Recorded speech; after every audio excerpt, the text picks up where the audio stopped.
It's Ray Give TV. In the block TV. Let's get right to it. You got that, whatever that is they dropped saying Larry Hoover told in 1968? Yes, I do. Can you read that real quick? Yes.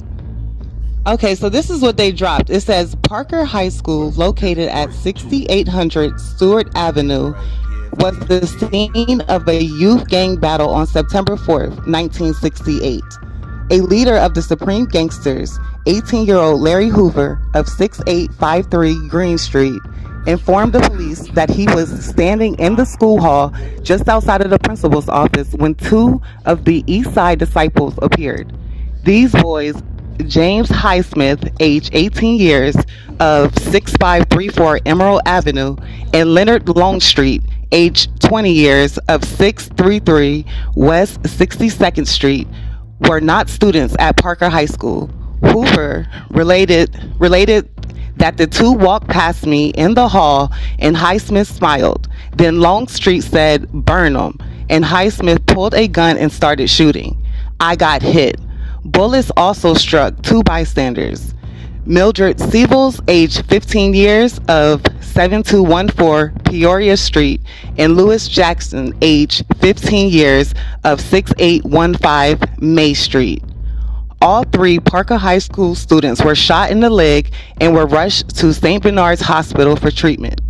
Only minutes after the shooting, police officers arrested Highsmith and Leonard Longstreet. At the time of Parker High School battle, Longstreet and Highsmith were at liberty on bond awaiting trial on two separate shootings that occurred earlier in the summer. At the same time, the police also arrested 17-year-old Gregory Williams of 6538 Morgan Street, who was carrying a pistol in the Parker High School hall. Williams was a member of the Supreme Gangsters. A Cook County grand jury subsequently returned an indictment number 68-3443, which charged James Highsmith and Leonard Longstreet with aggravated battery on Larry Hoover. Preliminary hearings on the case were held in the courtroom of Judge David Serta on September 17, 1968. Attending the hearings was Vicky Berry, age 16 years, of 6629 South Morgan Street. Vicky Berry was a member of the Supreme Gangsters, of which Larry, and then it cuts off right there. So this supposed to be paperwork and documents, right? That's what this supposed to be, a court report, a police report? Ebony, it's supposed to be a police report. I just got this article. I'm not sure exactly if it's a police report, but it looks like somebody's reporting on the actual incident. Right? In order to get police reports, court paperwork from 1968, it's probably available, but you would have to go down there in person and request it. And that shit is probably held in some type of library somewhere, right? Right. Now, I would think so. They did give a the actual what is it? They gave that number out, which was the indictment. It says the Cook County grand jury subsequently returned an indictment number 68-443. which charged James Highsmith and Leonard Longstreet with aggravated battery on Larry Hoover. So now these individuals, we talk about 1968, we talking about the height of all these organizations being established. We talking Black Panther area. Pizza might be here or something, I don't know. We talking about the height of a lot of things, right? So when we dealing with this, right, Larry Hoover go to jail, I believe, in 75. So we talking about 7 years. This just me. Ain't no way from 68 to 75, his growth years to becoming who he is to his organization, his clique, his crew, whatever they want to call it back then. We know Mr. Hoover don't represent that today. But I find it hard to believe it was a shooting and some dudes was incarcerated and they still put this man in position to be who he is. He goes to prison. And he went in 73, so shoot, that was even 2 years. 73, so we like 68, that's 5 years. He goes to prison. When he gets to prison, he's who he is. You hear nothing of it. That piece is gonna be coming in a minute. You hear nothing of it. In prison, his growth in prison, and back then it was some of the most deadliest, dangerous times, I'm sure. You hear nothing of it then.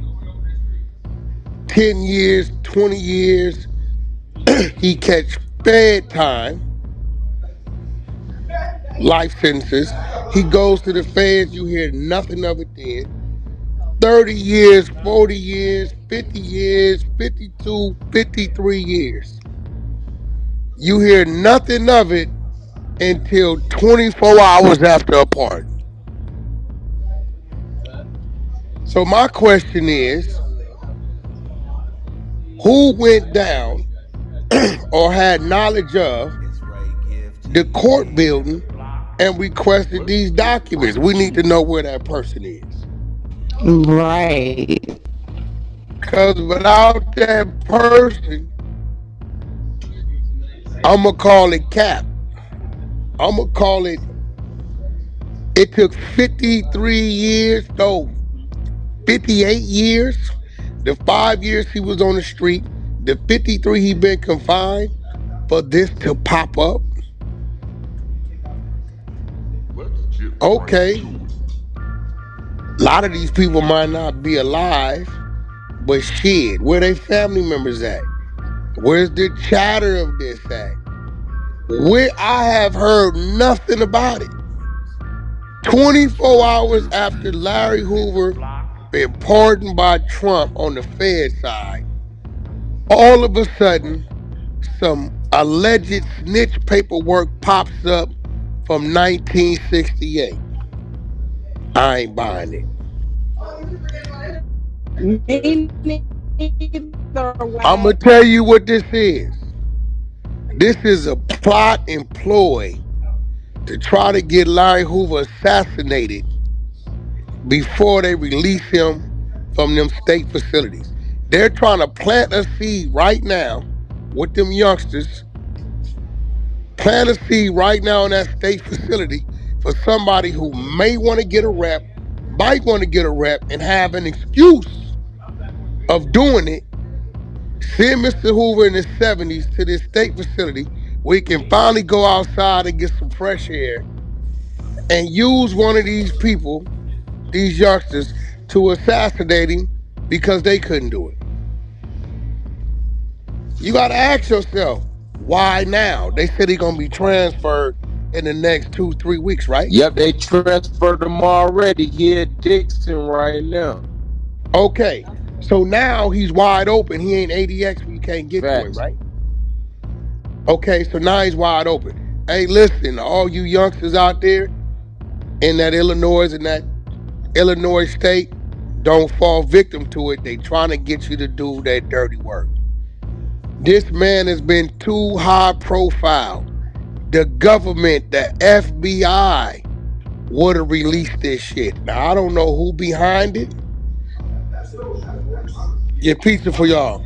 But it must be somebody behind it, because you're not going to get me to believe the 5 years he was out from 68 to 73, nobody knew about this. From 73 to, I think, 97 is when he caught his Fed shit. So we got 83, 93, 24 years in the state. Nobody knows about this. He's rising to his height. These dudes he the toll on, Larry Hoover went to jail and he was 24 years old on this situation. Them dudes would have spoke on this. That nigga told on us. It would have been out there somewhere, somehow, some way. Fuck it. We know a lot of them might be dead now, but what happened 24, 34, 44, 54, 60? What happened in the last 50 years from his youth to him being an elderly man? 24 hours after a pardon, where they got to move him from a federal facility to a state facility, all of a sudden some snitch paperwork comes out from 1968, which could only be obtainable from the archives if you go to the court building to request it, and you would probably have to be an attorney and or those individuals that were part of the case to get this paperwork. All of a sudden it's up and it's out. Nah, and I'm quick to jump on this. And all y'all know, hey, listen, I've been catching the flack for being, I don't know what they say, I just been speaking my truth.